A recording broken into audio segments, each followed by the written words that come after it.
আসসালামু আলাইকুম। তো আজকে আরও একটি ভিডিও দেখাবো যে আপনাদের অনেকেরই ফেসবুক অ্যাকাউন্ট লগ ইন করতে গেলে শুধু বা সল্ট অপশন দেখায়, এখানে আর কোনো অপশন নাই। মানে আপনি হোয়াটসঅ্যাপে বা SMS কোড দিয়ে লগ ইন দিবেন, এরকম কোনো অপশন নাই।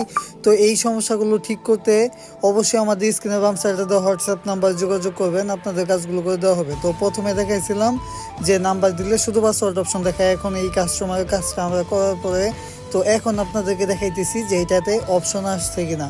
আপনারা দেখতেছেন যে এটা ওই নাম্বারই যেটাতে শুধু এতক্ষণ আর দেখাইতো, মানে নামের প্রথম অক্ষর দেখাইতো। তো এখন দেখতেছেন যে আমরা যখন কাজ করছি তখন এইটাতে হোয়াটসঅ্যাপ অপশন অথবা SMS অপশন দুইটাই এসে বলছে। তো এরকম যাদের সমস্যা আছে অনেকে কমেন্টে বলে যে এইগুলো নাকি এমনি হয় না। আসলে এগুলো সবগুলোর কমেন্ট দেওয়া আছে, আমাদের কমসে কম 200+ ভিডিও আছে এই টপিক নিয়ে। তো আপনারা চাইলে এইটা দেখতে পারেন। তো এই ছিল আজকের ভিডিও। আপনাদের এরকম সমস্যা থাকলে অবশ্যই আমাদের স্ক্রিনের বাম সাইডে দেওয়া হোয়াটসঅ্যাপ নাম্বার যোগাযোগ করবেন। আমাদের সব ভিডিওতেই হোয়াটসঅ্যাপ নাম্বার দেওয়া থাকে, যদি এইটাতে না পান অন্য ভিডিও থেকে কালেক্ট করে নেবেন। তো এই ছিল আপনাদেরকে ভিডিও, যে সম্পূর্ণ সরাসরি প্রমাণ দেখাই দিলাম যে অ্যাকাউন্টে সমস্যা ছিল। তো ধন্যবাদ।